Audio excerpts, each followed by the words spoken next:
I'm Greg Giuliano. I'm an executive coach, organizational change consultant, and author. I believe leaders have the power to shape the future and change people's lives. I also believe people who challenge the status quo and go beyond usual and ordinary are rare. They're willing to go to the edge and push farther, over and over again. When I find these ultra leaders, I love to talk with them. In each episode, I talk with ultra leaders to learn how they do what they do and how they keep growing as leaders. I promise you a full dose of ultra leadership from other ultra leaders just like you in every conversation. We're at the edge of another episode. Let's jump in. Welcome to another edition of Ultra Leadership. My guest today is John McKenny. John is Senior Vice President and General Manager of Intelligent Z Optimization and Transformation for BMC Software. He is responsible for strategy and research and development, product management, and marketing for BMC's industry-leading suite of mainframe solutions. Welcome to the program, John. Thank you, Greg. It's a real pleasure to be here, and always love meeting and talking with you. Awesome. Well, me too. It's mutual. So let's start off. Let's give the listeners a win right out of the gate. What book are you recommending to people these days? You know, that's a tough question because it really depends upon the person I'm really talking with, right? I always try to understand what their interest is, maybe what their needs are.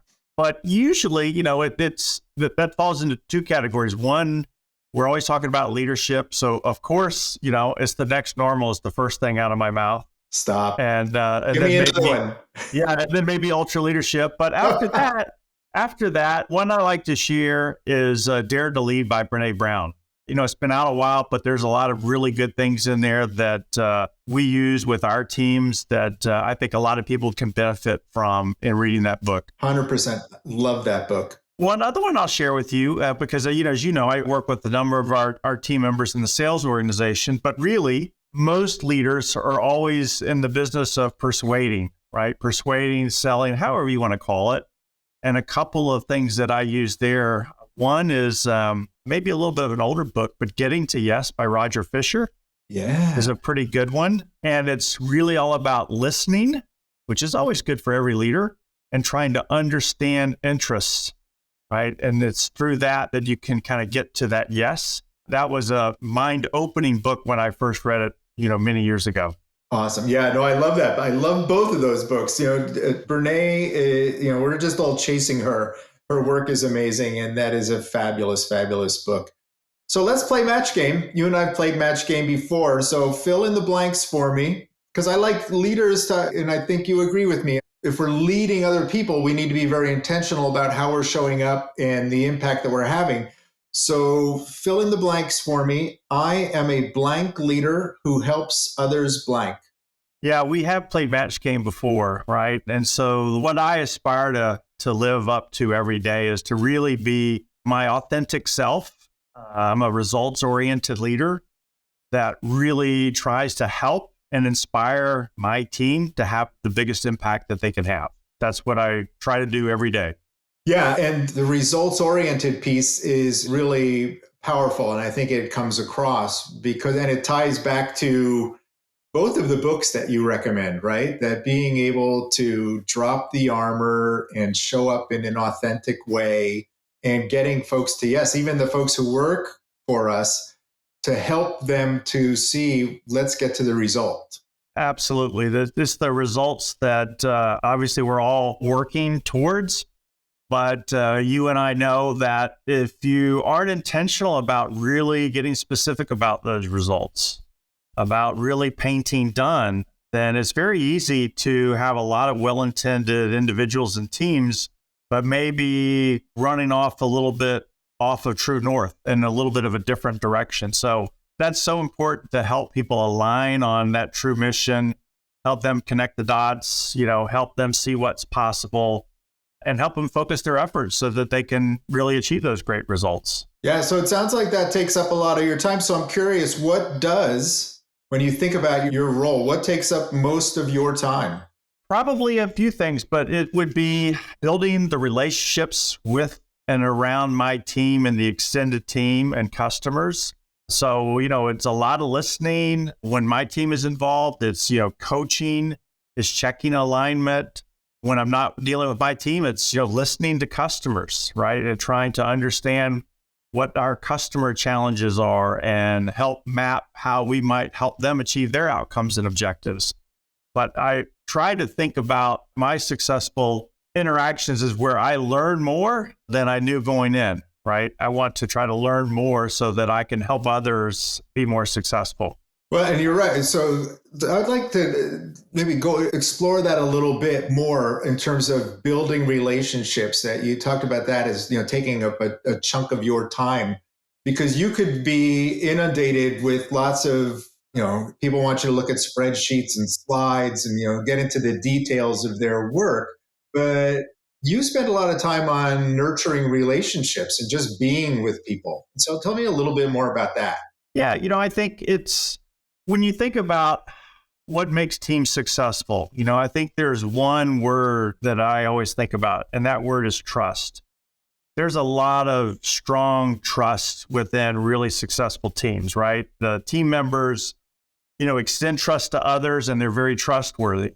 And, trust isn't something that happens immediately. Trust is something you build over time. Trust is something that you generally have with someone that you have a relationship with. So it's really important to try to get to know people, to have a genuine interest in what they're doing and what motivates them, what their passions are, and try to return the same. And then when you do that, you begin to break barriers down. And when you break barriers down, then, you're more apt to extend help, and they're more apt to extend help to you. Extend the benefit of the doubt. Always assume positive intent.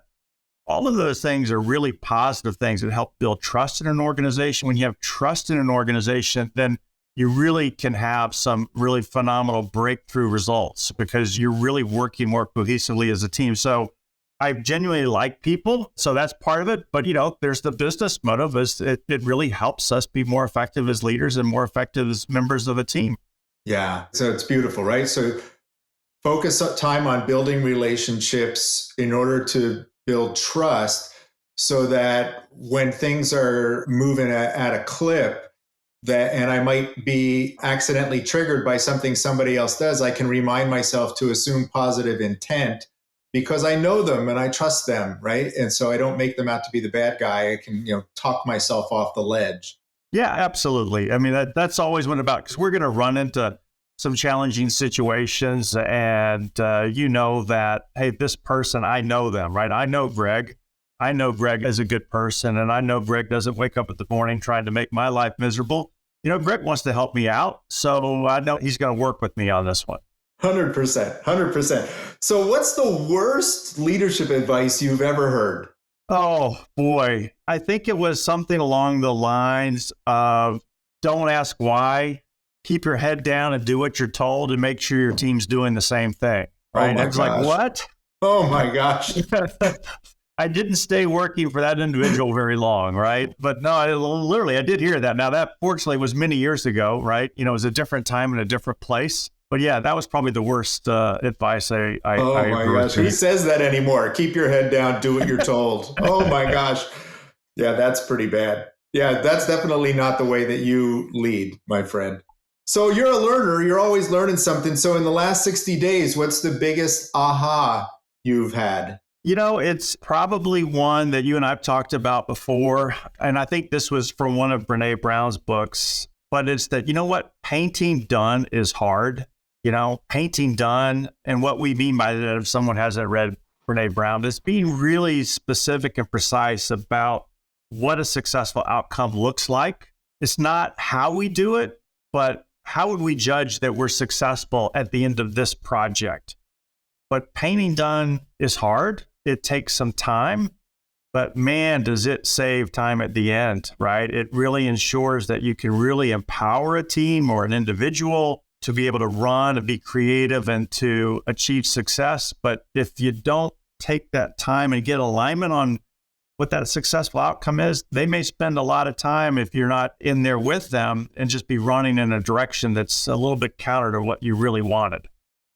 That's hard, right? But it is. That's a little aha in the last 60 days. Yeah, that takes real, thought and intention. But no, my job, okay, I got to tell these folks what success looks like and getting really clear on that so that they can then take the baton from you and, okay, we can figure out how to get there. And then you as a leader can, okay, I can go do something else now because I know that the team and I are in complete alignment. Here's what done looks like. And they got it. Absolutely. And, when you see that when you're successful in doing that, I'll bring that trust word back up, right? You create more trust on both sides, right? They trust that they've got alignment with you. They trust when you give them the opportunity to be creative and go do the work and then check in or ask for help when they need for help. But equally, it'll point out where, you might need to spend a little bit more time with someone to help them. Maybe they need a bit more coaching or help or assistance in different areas to help them get there than maybe someone else does. And that's an important thing to know and understand as well. Yeah. So I'm sure you spend a lot of time talking with folks who are just starting out, early career folks. What advice do you find yourself sharing most when you're in those conversations with younger leaders? Yeah, it's some of the same things that we're talking about, but I almost always start with get alignment with your leader, your manager. Really try to understand what their priorities are, how they're judged and how they define success. And then, because it's important to understand from them what they're trying to accomplish for your team, your unit, your business, and then get alignment on what your priorities, what they see your priorities being, and again, how they define success, right? And then I would say capture that in a written document and share it with them and ask for feedback. Verify that you've got it right. And then when you do, then you're empowered to work on that, to ask for help when you need help. But I think it's really important, right, to have a plan that you got alignment and support for. And then you can work on that plan and you can work on the execution of that. But that's something that I share with almost every leader that I talk with, regardless of, what part of the business they might be in. That's the opposite of keep your head down and do what you're told, right? It's like get aligned with your leader on what success looks like and then shape your work. And absolutely. Right? It's beautiful. Absolutely beautiful. So in your mind, what's the one behavior or practice that if everybody did it, the team's performance would go up? I think aside from the things that we've talked about, I would say seek to understand more. Ask more questions. We've all been at many meetings, or at least, I think, where you'll see some things that people are talking across each other. They really don't understand or are on the same page on a specific issue. And that creates confusion. So I always suggest that, you ask the, why 4 or 5 times, not to be annoying, but truly to try to understand and get to the root of what the business issue might be or the challenge might be. But I've seen many times that, individuals or teams or projects spin because sometimes things are lost in translation and the context is completely misunderstood. That could be avoided if people would ask more questions, right? And really ensure that, hey, I got this. We on the same page? We are. Oh, wait a minute. No, that sometimes doesn't happen enough. Yeah, so it's funny. So sometimes when I'm working with teams, especially at the front end of when I'm working with teams, I'll sit in a meeting and I will just keep track of the number of times I hear someone asking a question. And you won't find this unbelievable, but there are many times where at the end of their meeting or when we take a break, I will say, I've been counting questions. Guess how many questions I've heard? It's 0. They have been having a conversation for over an hour and not one person asked another person a question. So I agree with you because that conversation gets broader, gets deeper when we're more curious. Yeah, it's funny. As you said that I was on a call earlier today with a team of leaders, and they were, listening to, a high level project plan. And then the person asked, what questions do you guys have about the plan? And it was crickets. And as I reflect back on this was a couple of hours ago. So I started asking the questions. And really what I should have done as a leader was asked the team to ask a few questions, right? You guys have to have questions, but I was looking at my clock. This meeting's over in 10 minutes, so I'm starting to ask any of the open-ended questions, and so what are we going to do next? And when are we going to do it by type questions, right? Right. But those are the kinds of things that we all need to work to encourage, everyone that's part of a team to ask those questions. You don't want to walk out of a meeting. It's like, wow, I wonder what that was about. Or, ask it in the meeting. We don't need the meetings after the meeting. We need the discussion in the meeting. Yes. So let's go to the edge a little bit. We all have something that we do that, I wish I didn't do that. And it's something that I do that I get in my own way sometimes. So what is that thing that you do where you kind of get in the way of your own success? I bet no one else has this problem either, right? But I would say, one for me is around prioritization. So there's always a lot of things to work on. And occasionally I'll be guilty of working on some of the things that I kind of enjoy doing and might delay progress on some of the items that might be a bit more important, a little harder, and maybe I enjoy less. So, I always have to kind of come back to that prioritization, right? And that's something that definitely can get in the way of making faster progress. Yeah, so thank you. I appreciate that honesty. And you're right. You're the only person in the world who deals with that. You're like the rest of us, right? It's like, okay, the stuff that is more comfortable for me, the stuff that is, I get a little more energy from, when I've got a whole bunch of stuff to do, I might gravitate to those things because, it's just a little bit easier. It's a little bit easier. And, exactly right. So, John, what are you grateful for as we're talking today? I would start with my wife, right? My wife, Tammy, is an amazing partner. I wouldn't be talking to you today without, her love and support. But I'm always grateful, obviously, with my wife, but it's people, right? I am just really grateful for the wonderful people that I get to come in contact with and work with and learn from and help, hopefully, positively impact in what they're doing. But it's always about the people for me. That's awesome. So parting thoughts, let's pretend you're giving the commencement address and this is the close of your commencement address. What's your final message before you walk off the stage to thunderous applause? Oh my goodness, that puts enormous pressure on me there. I'll share this. So I think I was sharing with you earlier that I was in Miami this week. We had a customer council and we had a guest speaker and it was Derek Jeter, right? So some of you may be familiar with Derek Jeter. He's a former Yankee, baseball Hall of Famer. And he just sat down and, spoke for about an hour, a little Q&A.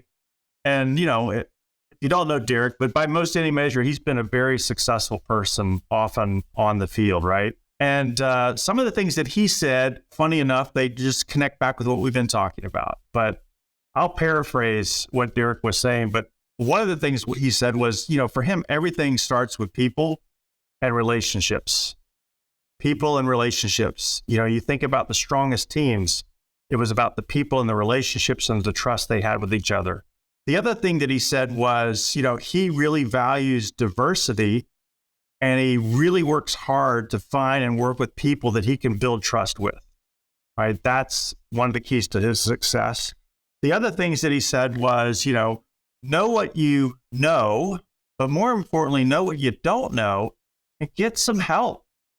Get some help. Don't try to do that yourself, right? Get somebody on your team that knows that and do it. And then the last thing that he said, which is a true Hall of Famer, was, hey, be intentional. Set goals, prepare, put in the work, and then play to win and have fun.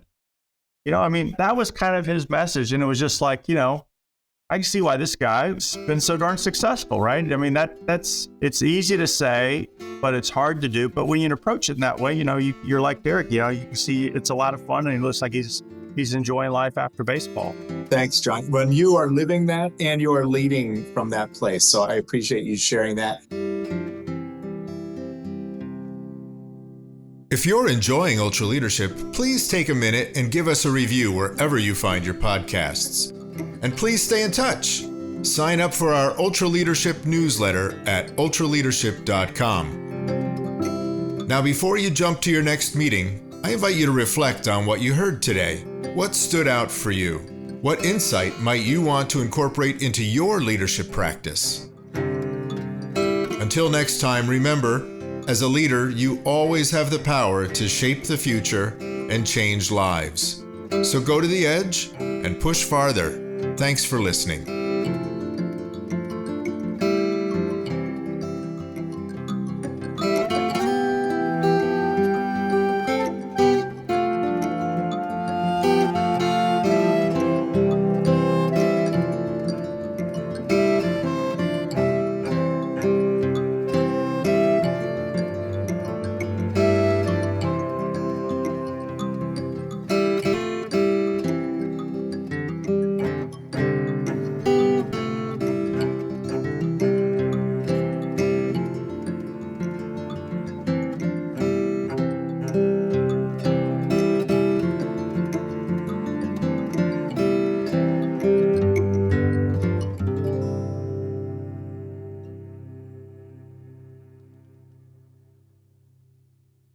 This is thepodcastfactory.com.